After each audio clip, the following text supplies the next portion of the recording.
Na Terra já quase não restam lugares dominados por um silêncio absoluto, mas um dos raros paraísos da tranquilidade ainda existentes é a ilha de Tristã da Cunha. Segundo o relato de alguns dos poucos viajantes que já passaram por lá, o silêncio é tão profundo que parece até dar para ouvir a grama crescendo. Depois de caminhar pela costa rochosa e parar para escutar o som da grama crescendo, até a única cidade da ilha pode acabar parecendo barulhenta para quem a visita. A população dessa cidade é tão pequena que caberia inteira num único e pequeno prédio de 3 a 5 andares. Além disso, os moradores da cidade, acostumados ao clima severo da turbulenta faixa de latitude conhecida como 40 rugidores, não são do tipo que fala muito. Eles preferem uma vida tranquila, longe da civilização e não costumam receber forasteiros com muito entusiasmo. Esse é o modo de vida que escolheram para si. Olá, pessoal! Essa cidade se chama Edimburgo dos Sete Mares e fica na ilha de Tristã da Cunha, um dos lugares mais isolados do planeta. Só de imaginar o quão distante o arquipélago de Tristã da Cunha está da terra mais próxima já dá até vertigem. São 2.437 quilômetros até a ilha de Santa Helena, 2.816 quilômetros até a cidade do Cabo, na África do Sul, e incríveis 3.360 quilômetros até a América do Sul. Por isso não é nada fácil perturbar a vida tranquila dos moradores de Edimburgo dos Sete Mares. Mas se você conseguir chegar até lá, a paisagem certamente será algo que nunca mais sairá da sua memória. Bem-vindos ao Pipa! Hoje vamos visitar essa ilha juntos por alguns instantes. Então, vamos começar!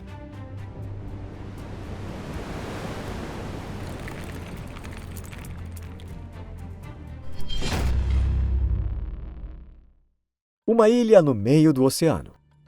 O arquipélago de Tristã da Cunha está localizado no sul do Oceano Atlântico, próximo à faixa de latitude conhecida como 40 Rugidores. Além da ilha principal, Tristã da Cunha, o arquipélago é formado pelas ilhas Nightingale, Middle e Stoltenhof, que compõem o grupo das ilhas Nightingale, além das ilhas Inacessível e Go. Entre todas elas, a maior e a única habitada é a ilha de Tristã da Cunha. A ilha Nightingale e as pequenas ilhas Middle e Stoltenhof ficam a cerca de 40 quilômetros da ilha principal, enquanto a ilha Inacessível está um pouco mais distante, e a ilha Go fica a outros 350 quilômetros de distância. A ilha Nightingale é conhecida por abrigar uma gigantesca colônia de aves marinhas. A ilha Inacessível, como o próprio nome sugere, é cercada por penhascos íngremes que chegam a até 300 metros de altura, o que faz dela uma das ilhas mais difíceis de acessar. Graças ao fato de permanecer quase totalmente isolada do mundo exterior, a ilha preservou uma grande população de uma rara ave que não voa, a saracurinha da Inacessível. E por fim temos a ilha Go, a mais distante de Tristã da Cunha, famosa no meio científico por ser um dos maiores locais de reprodução de aves marinhas do planeta. Não existem moradores permanentes nessa ilha, mas há muitos anos uma estação meteorológica sul-africana opera no local. Todas essas ilhas foram formadas por atividade vulcânica e, do ponto de vista geológico, são ilhas bastante jovens. A ilha de Tristã da Cunha é a maior ilha do arquipélago de mesmo nome. Na verdade, ela é o topo de um gigantesco vulcão submarino que se ergue até 2.062 metros acima do nível do mar. O ponto mais alto da ilha é chamado de Queen Mary's Peak, conhecido por sua cratera de formato oval. Esse vulcão ainda é classificado como ativo nos dias de hoje. A última erupção, que causou grandes danos, aconteceu em 1961. Quem chega ao arquipélago de Tristã da Cunha esperando encontrar paisagens paradisíacas com clima subtropical ameno, praias bonitas e coqueiros tropicais, provavelmente vai se decepcionar. O que espera os visitantes aqui é um clima oceânico severo, chuvoso e ventoso, com temperatura média anual em torno de 15 graus. É verdade que as temperaturas da ilha nunca ficam abaixo de zero, mas mesmo no verão os termômetros quase nunca chegam aos 25 graus, enquanto ventos fortes, céu nublado e dias de chuva são extremamente frequentes. A vegetação também está longe de ser abundante. Nas encostas íngremes e cobertas de rochas, crescem principalmente plantas perenes endêmicas. Quase não existem áreas planas na ilha e cerca de 2/3 de sua costa são formados por penhascos abruptos, contra os quais as ondas se chocam sem parar. Afinal, será que alguém realmente poderia esperar um clima calmo em pleno território dos eternamente violentos 40 rugidores? Edimburgo dos Sete Mares. Se o Canal de Suez tivesse sido inaugurado não em 1869, mas cerca de 400 anos antes, é impossível saber quando o arquipélago de Tristão da Cunha teria sido descoberto. Isso porque ele fica incrivelmente distante da terra habitada mais próxima. Na prática, junto com a ilha de Santa Helena, ele estava localizado num ponto bastante conveniente da rota marítima entre a Ásia e a Europa. Em condições normais, Tristão da Cunha poderia muito bem ter se tornado, assim como Santa Helena, uma das bases da expansão europeia no hemisfério sul. Mas isso nunca aconteceu por um motivo muito simples. Diferente de Santa Helena, aqui não existia uma baía adequada onde os navios pudessem ancorar com segurança. Por causa disso, o navegador português Tristão da Cunha, que descobriu a ilha, não conseguiu desembarcar nela em 1506. A costa era acidentada demais e as ondas que batiam ali eram violentas demais. Mesmo assim, ele deu seu próprio nome à ilha, e esse nome, apesar de um breve período em que deixou de ser usado, chegou até os dias atuais. E somente cerca de 300 anos depois de a ilha aparecer nos mapas é que os primeiros moradores permanentes finalmente surgiram. Curiosamente, o primeiro colonizador não foi um britânico, mas sim o americano Jonathan Lambert. Ele desembarcou na ilha no fim de 1810 e logo depois de chegar declarou-se governante do local, renomeando a ilha principal como Reception e todo o arquipélago como Islands of Refreshment. Ao ouvir falar desse colono tão ousado, o governador da colônia do Cabo, controlada pelos britânicos, propôs que Lambert aceitasse a proteção do Reino Unido. Há relatos de que esse habilidoso americano teria aceitado de bom grado levantar a bandeira britânica, mas talvez essa história tenha sido criada da forma mais conveniente para os ingleses. Afinal, Lambert mal teve tempo de aproveitar sua posição, já que morreu em 1812, em circunstâncias nunca esclarecidas, enquanto pescava em seu barco. Hoje em dia, muitas dúvidas e suspeitas provavelmente seriam levantadas sobre essa morte. Mas estamos falando de outra época. Seja como for, a verdade nunca foi descoberta e a ilha logo voltou a usar seu nome original. Em seguida, em 1816, o Reino Unido estabeleceu oficialmente sua soberania sobre a ilha. Isso aconteceu por causa de circunstâncias bastante específicas. Os britânicos temiam que a França tentasse resgatar Napoleão Bonaparte, exilado na ilha de Santa Helena, e havia motivos suficientes para essa preocupação. Para evitar qualquer imprevisto, o Reino Unido decidiu instalar de propósito uma guarnição militar nessa ilha, a mais de 2.000 quilômetros do local de exílio. A ocupação britânica de Tristão da Cunha, em 1816, também aconteceu pelo receio de que a ilha pudesse ser usada numa operação para resgatar Napoleão de Santa Helena. Porém, já no ano seguinte, em 1817, a guarnição foi retirada, embora parte dos soldados tenha permanecido na ilha e acabado formando o núcleo da futura comunidade local. Assim, os primeiros moradores permanentes, de fato, passaram a ser súditos britânicos, entre eles soldados, marinheiros e alguns voluntários. Depois disso, a composição da população foi mudando aos poucos. Escoceses, americanos e italianos se juntaram aos moradores vindos da ilha de Santa Helena, considerada vizinha, apesar dos 2.500 quilômetros de distância, além de alguns africanos. Mesmo assim, não eram muitos os que escolhiam permanecer por muito tempo nessa ilha de condições tão severas, e muita gente acabava desistindo no caminho. Ainda assim, os laços entre os habitantes da ilha e a distante metrópole britânica continuaram firmes. Atualmente, Tristão da Cunha faz parte do território ultramarino britânico de Santa Helena, Ascensão e Tristão da Cunha. E a ilha é administrada por um representante local nomeado para atuar sob a autoridade do governador de Santa Helena. A administração local é conduzida pelo Conselho da Ilha, presidido pelo administrador, com 8 membros eleitos e outros 3 nomeados. Além disso, também é escolhido separadamente o Chief Islander, representante da comunidade local. Curiosamente, as famílias que formam o núcleo da comunidade da ilha possuem certo grau de parentesco entre si. Existem apenas 7 sobrenomes principais: Glass, Swain, Green, Rogers, Hagan, Lavarello e Repetto. Ainda assim, nos últimos anos começaram a surgir pouco a pouco moradores com outros sobrenomes também. Por que dos Sete Mares? Essa cidade recebeu o nome de Edimburgo em 1867, quando o príncipe Alfred, duque de Edimburgo e filho da rainha Vitória, visitou a ilha.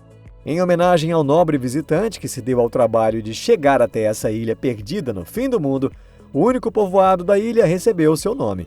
Segundo a lenda, no começo a cidade era chamada apenas de Edimburgo.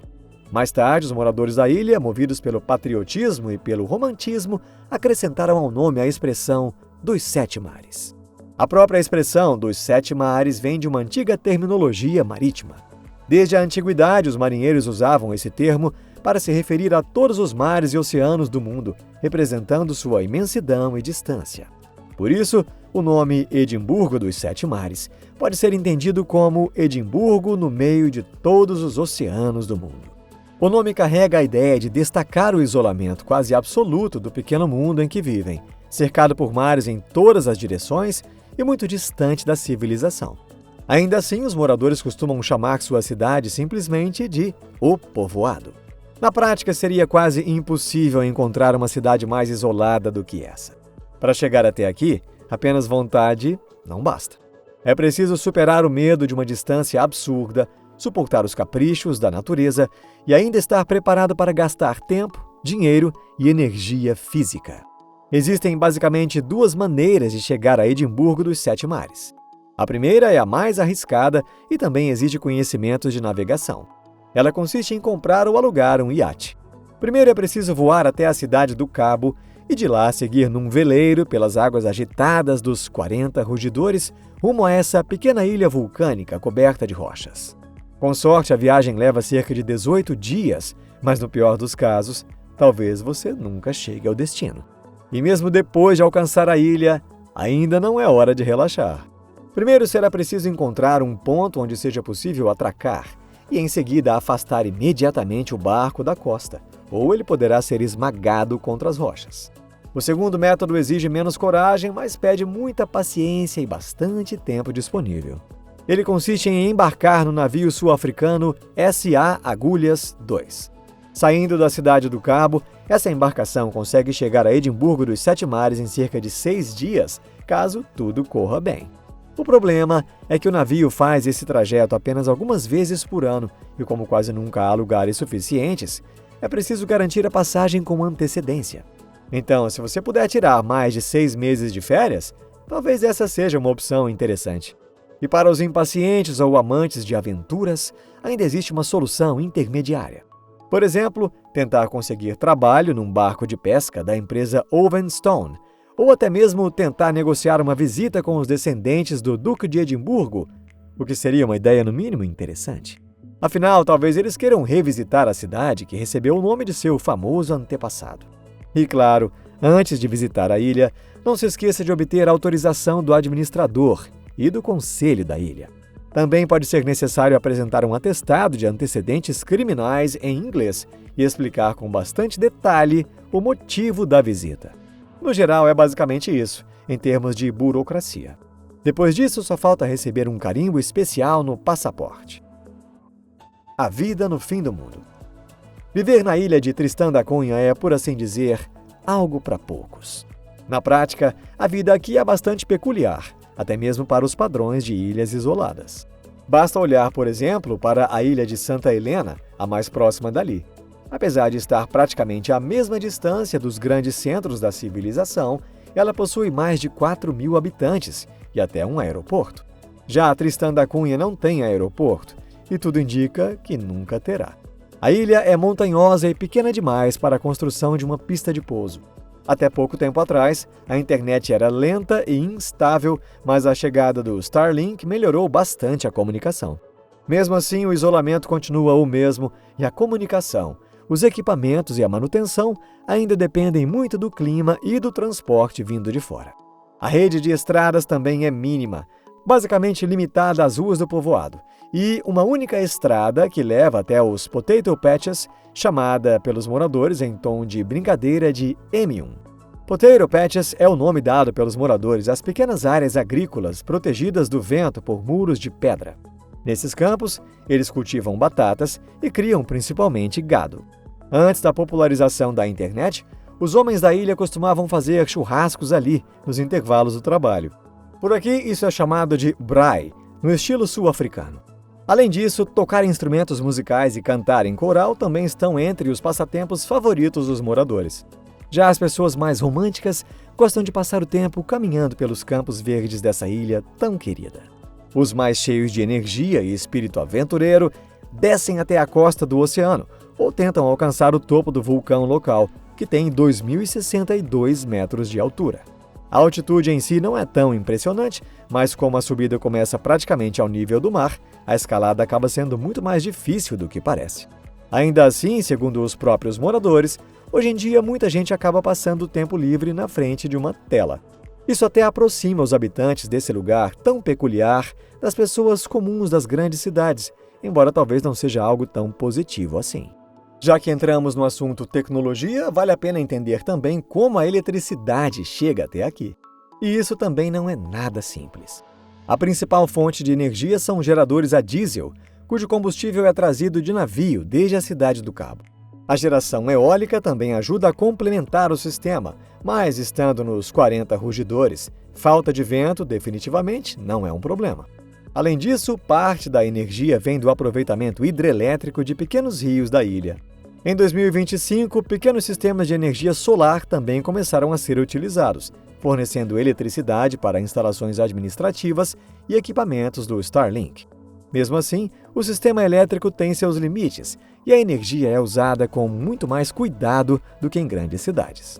Todos entendem perfeitamente que a qualquer momento, restrições severas podem surgir de repente.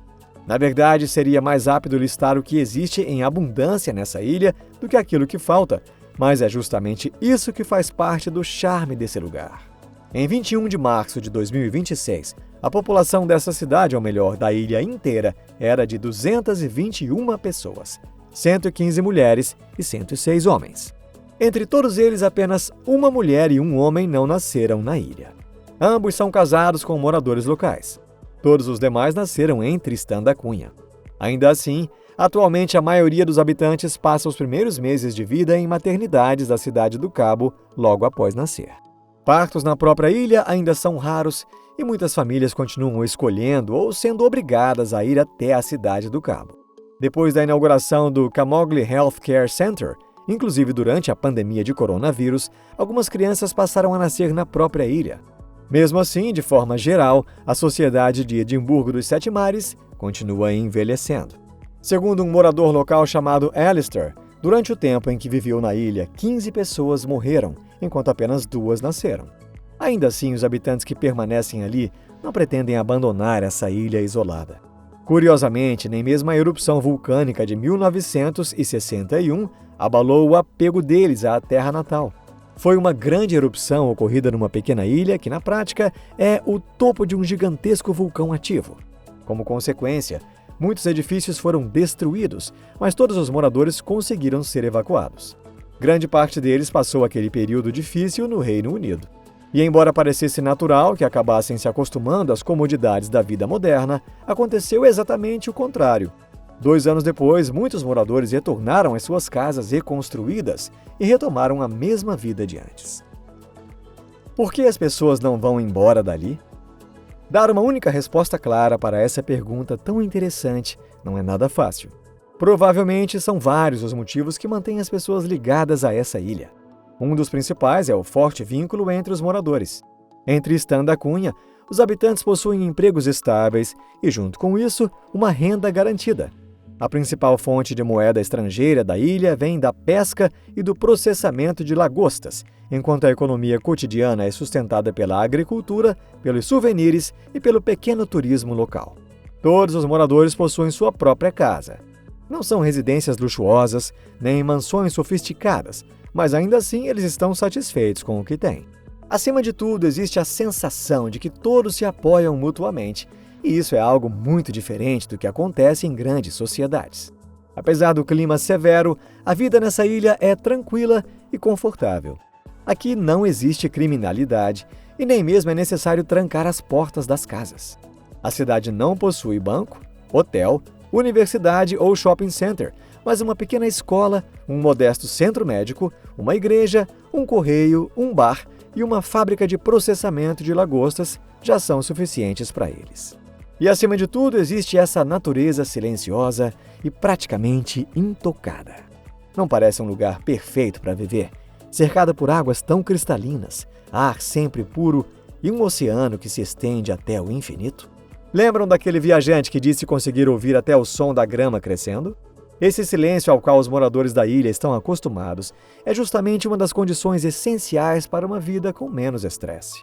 Além disso, eles já estão totalmente acostumados a uma rotina sem trânsito e sem correria.